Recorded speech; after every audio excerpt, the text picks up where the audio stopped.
Hi, so I've got two phone charger cables here, and unfortunately they're both broken.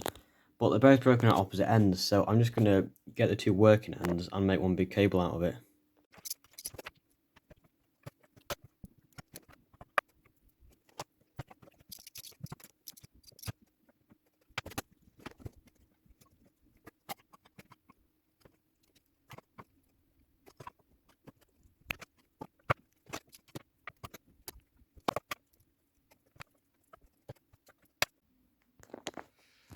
Right, so I've soldered the two together.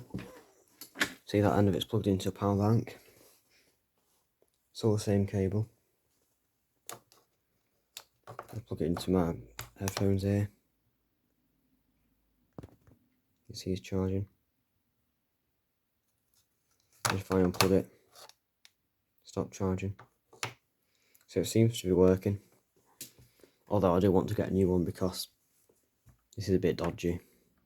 It's only a temporary fix, until I can get a new one.